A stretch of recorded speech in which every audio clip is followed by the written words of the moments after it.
please don't skip this video. If these words touch your heart, take a moment to subscribe, like, and share. By doing so, you're helping spread the word of Jesus and reach someone who is waiting for hope today. Stay with us until the end. God may have a special message, a blessing, or an answer to your prayers just for you. Share this video with someone who needs to hear it today. May God bless you abundantly, fill your life with His peace, and answer the desires of your heart. Amen. All right, today we are diving into what is by far the shortest prophetic book in the entire Bible, Obadiah. It's this tiny text, but wow, does it pack a punch. It's a story all about betrayal, justice, and, believe it or not, hope. So let's get into it.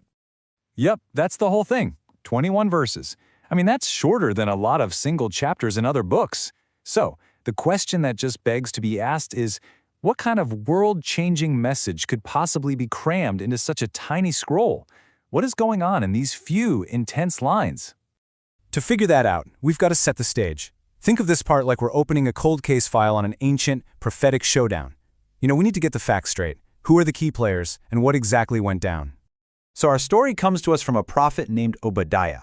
Now the funny thing is, we know next to nothing about him personally, but his name tells us everything we need to know about his job. Obadiah, servant of the Lord. This guy wasn't just speaking his mind, he was a messenger, delivering a divine message. Okay, and the timing here is absolutely everything.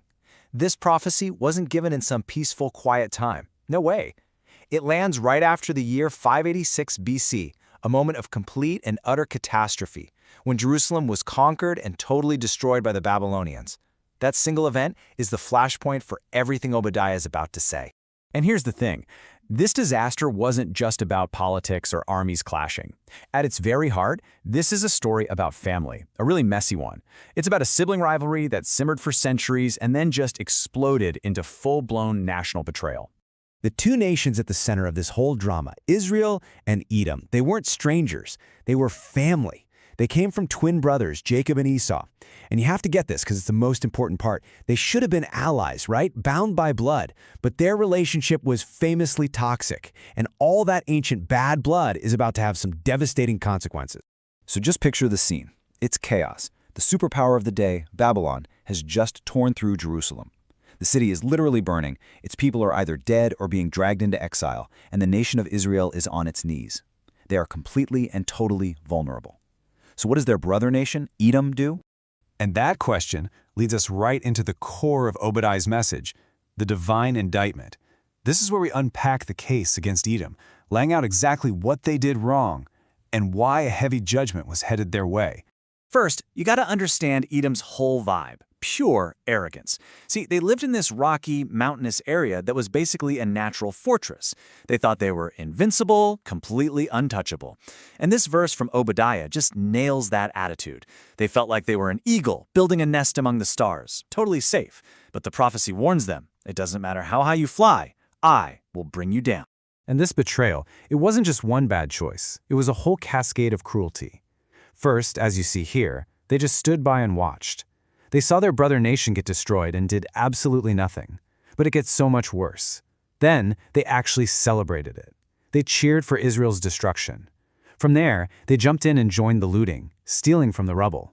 And the final, most disgusting act, they captured the refugees who were trying to escape and turned them over to the enemy. Then Obadiah kind of zooms the camera out. He shows that Edom's judgment is actually just one piece of a much bigger event called the Day of the Lord. And this isn't just about one little nation. It's this universal idea that a day of reckoning is coming for all nations, when everyone, everywhere, will be held accountable for what they've done. And the verdict? Oh, it is crystal clear. It's the ultimate principle of what goes around comes around. The cruelty that Edom showed Israel is going to be thrown right back in their faces. The terrible fate they helped inflict on their brother is going to become their own. But you know what? This tiny book isn't all doom and gloom. Not at all. The last few verses take this dramatic turn away from judgment and towards one of the most powerful themes in the whole Bible: hope. Beyond the verdict against Edom, there's a promise waiting for Israel. And the contrast is just stark. For Edom, whose pride led them to betray family, the outcome is total collapse. Their pride will be shattered, their nation destroyed. But for Israel, Even as they're sitting in the ashes, the prophecy promises a future of restoration. They will come back, they will be secure, they will be made whole again. And this is it, the final, thunderous line of the entire book. This is the whole point. In the end, this isn't just about which nations rise and fall or who wins a fight. It's about the fact that divine justice is going to win out and that God's sovereignty, God's kingdom, will outlast all the kingdoms of the world. So there you have it, the story of Obadiah, a powerful, super compact prophecy. But it was written over 2,500 years ago. Why in the world should an ancient family feud matter to any of us today? What's the real takeaway here? Well, I think it really boils down to three huge, timeless lessons. Number one, divine justice is real. No act of cruelty, especially to the weak, just disappears. It's seen. Number two, pride is so dangerous.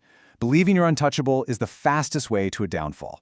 And finally, number three, hope is unbelievably resilient.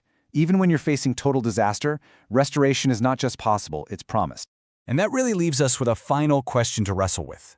Our world is still full of pride and betrayal and injustice, not so different from Obadiah's day. So in the face of all that, where do we find hope for restoration? What does it really mean to believe that in the end, the kingdom will be the Lord's? That's something worth thinking about.